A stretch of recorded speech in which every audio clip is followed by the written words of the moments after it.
Bueno, Daniela, así que por ahora con niños. Después iremos viendo. Niños y adolescentes, dijiste. Por Sí, ahora, niños correcto. y adolescentes. Flor, ¿vos más o menos con qué edades venís trabajando o con qué edades o te gustaría trabajar, si es que te pasó como un poco como a Daniela o no? En mi caso, nunca quise trabajar con adultos, eh, porque me pasa un poco lo mismo que a Dani, me sensibiliza mucho. Así que nunca fue una opción. Y por ahora yo estoy trabajando en dos áreas, que es el lenguaje, que trabajo con niños. El más chiquito tiene 2 años y el más grande tiene 13 años recién cumplidos, así que son bien chiquitos. Y después trabajo en audiometrías, en audio, que ahí ya son más grandes, pero justo porque estoy haciendo audiometrías laborales. Ah, contanos que es interesante. ¿Cómo sería esto de las dos áreas? ¿A qué se referiría cada área? Más o menos. Así con pocas Eh, palabras. en el caso de audio, lo que se trabaja más que nada es ver que, sobre todo en la parte laboral, en realidad, porque es mucho más amplio, pero en la parte laboral es ver qué disminución tienen en la audición, si es una disminución que ocurrió antes de que ingresen al trabajo, si es durante el trabajo y qué puede llegar a ser. En la mayoría de los casos son personas que trabajan con máquinas, entonces es más bien es una hipoacusia por ruido, lo que ocurre normalmente. Qué interesante, porque Y es decir que estás hablando no del campo de la clínica, sino del campo por ahí de lo que son empresarial, tal vez, o de lo que son, no es relaciones públicas, pero bueno, tiene un nombre, la parte de medicina laboral, ¿qué sería? Una cosa sí, así. medicina laboral creo que Ah, mira que claro, es otro campo, ya no sería, no estamos hablando nosotros. de clínica, sino de medicina laboral. Mira qué Ujú. interesante, es otro campo del ejercicio de la profesión. ¿Y en lenguaje, Claro. qué sería? ¿Más en el ámbito de la clínica? ¿En qué ámbito sería? De la clínica, sí, Más en el ámbito de la clínica. sí. Eh, Porque trabajo con niños con discapacidad y la idea es ayudarlos a fomentar la comunicación y el lenguaje Genial. ¿Y trabajas en consultorio privado, en una institución, en las dos cosas? en un consultorio privado. En un consultorio privado. Buenísimo. Bueno, súper interesante. Ya se abren como distintos campos, ¿no? ¿Qué pasa con el campo educativo? Me pregunto. Porque vieron que las fonos también se pueden anotar en lo que son las escuelas municipales para formar parte del equipo de orientación escolar, ¿no? Del DOE en el Ujú. caso del secundario. ¿Se anotaron alguna vez como fono en lo que es educación? No porque no saben cómo, no porque no les interesa, no porque si sí o no. La verdad, en mi caso, una sola vez me lo propusieron, eh, una profesora de inglés, em, pero no me llama la atención, no es algo que me llame la atención y en realidad tampoco sé cómo es que se maneja.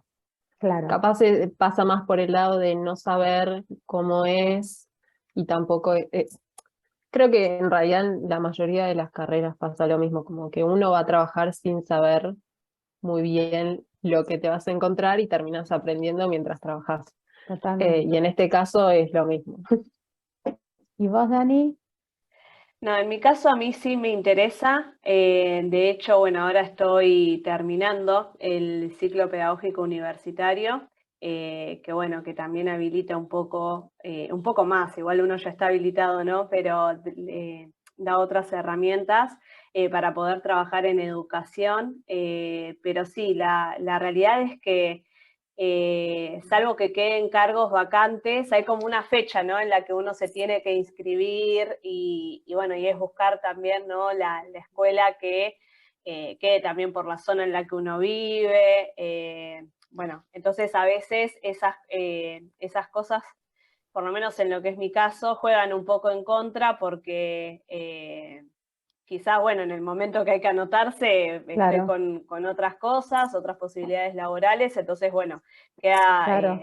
relegado, pero sí es algo que en lo que a mí por lo menos me gustaría incursionar un poco más. Bueno, les cuento, tal vez ustedes lo saben, tal vez no, tal vez que nos esté escuchando les sirva también.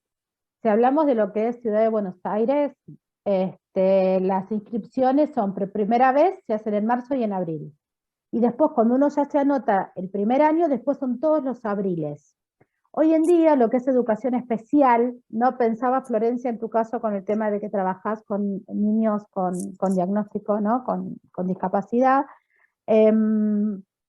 Digo, justamente en las escuelas especiales, ya desde el año pasado, con el tema de la pandemia, es online la inscripción, con lo cual, sí, la primera vez después hay que llevar los papeles, digamos, te van a pedir, vas a sacar un turno con un horario, que podés elegirlo vos, o no, la persona lo elige, va y lleva los papeles. Y después, si cada año si agregás un título nuevo o un curso nuevo, bueno, pedís un turno y te lo van dando. Últimamente te lo están aceptando directamente que subas les cuento porque yo me anoto todos los años como psicopedagoga en lo que es escuela especial, y está el tema de la fonoaudiología, digamos, o sea, está la posibilidad de anotarse. Se los cuento tanto a ustedes como a quien nos esté escuchando, porque a quien le interese, bueno, como que se fue agilizando. Antes era todo presencial, había 2 lugares en lo que es Cava, y ahora educación especial entró dentro de lo que es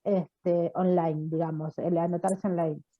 Parece que sacar una cuenta BUE, que eso lo puede sacar cualquiera, y desde ahí se ingresa. El que le interese después lo googlea, lo busca y qué sé yo, o nos puede escribir al proyecto y les contamos cómo es. Pero digo porque me parece, también es un área donde la fonoaudiología es súper importante, y pensaba en esto pensaba en vos, Flor, por esto de que decías cómo, y bueno, y justo tiene que ver en educación especial. Imagínate que todo lo que es lenguaje, todo lo que es música, por ejemplo, hay colegios que yo conozco, ahora no me va a salir por supuesto la dirección, sobre Charlone, que es donde yo me anotaba, que es un colegio, una escuela especial que tiene toda una cuestión artística sumamente interesante. Vos entras al colegio y te maravillás con obras de arte, lo que hay, o sea, tiene una mirada muy desde el arte, por lo tanto, desde los lenguajes artísticos, por lo tanto, seguramente también desde la música. Digo, ¿no? Entonces me parece que son como intervenciones que se pueden hacer. Daniela, vos con el trayecto pedagógico, seguramente, además de anotarte para lo que es la parte de fono, que sería el equipo técnico, seguramente te vas a poder anotar como maestra fonoaudióloga, que eso es lo que te va a dar tal vez este trayecto. En el caso de Flor, si es fono, tal vez se va a poder anotar solamente en la parte que tiene que ver con el equipo técnico de gabinetista psicotécnico, bueno, según el nombre que tenga para ustedes como fono. Digo, te va a abrir una posibilidad más en tu caso, Daniela, a eso me refiero, ¿no? Al tener la parte pedagógica, por decirlo así. Pero la realidad es que también está, y es, bueno, nada.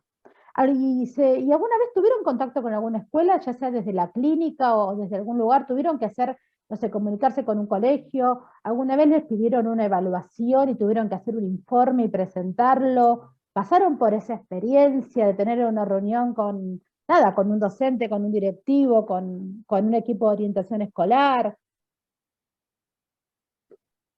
No sé cuál de las dos la Eh, tuvo o no la tuvo. sí, creo que las dos ya tuvimos. Sí. ¿En No qué sé, tipo? Dani, si querés contar tu experiencia primero.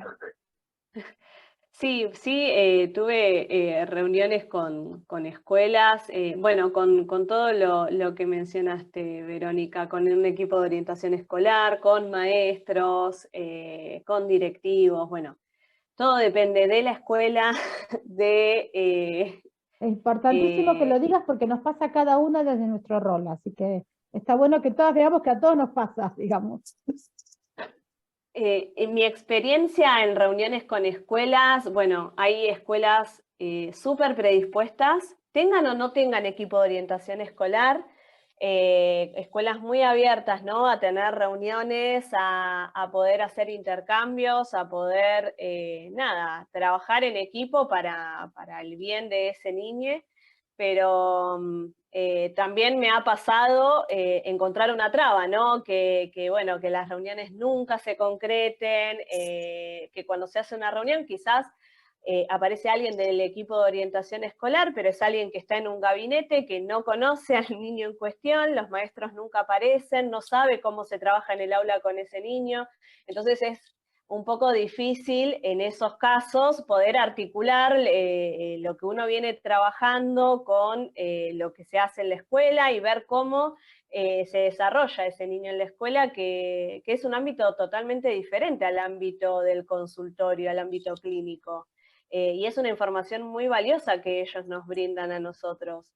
Entonces, bueno, desde mi experiencia tengo muy buenas experiencias y también muy malas experiencias con lo que es la escuela. Vos si te piden un informe lo haces, eso es pregunta de maestra lo mío, porque la realidad es que a veces a las profesoras de nivel inicial, ahora voy a hablar desde ese rol, nos cuesta mucho que los profesionales externos hagan un informe escrito. A veces, como decís vos, hay algunos que están súper bien predispuestos y también nos ha pasado que a veces vos tenés una reunión o yo tengo una reunión como maestra, hablamos de una cosa y cuando llega el informe decís, pero sí, esto, ¿qué pasó acá? Hay como un ruido entre lo que hablamos y lo que está escrito. No digo, vos sos de hacer informes, o de pedir informe a los docentes. Muchas veces yo como docente o como psicopedagoga también pido informe y a veces también me cuesta que me den los informes. Yo a mí me piden informes y yo los hago sin ningún problema. Yo lo considero parte de mi trabajo. Como docente lo considero parte de mi trabajo como psicopedagoga. Pero a veces, como bien decís vos, no siempre uno encuentra esto del otro lado. ¿Vos te encontraste con esto? ¿Sos de hacerlos? Sí, yo los hago, en particular si me los piden yo los hago, no tengo problema.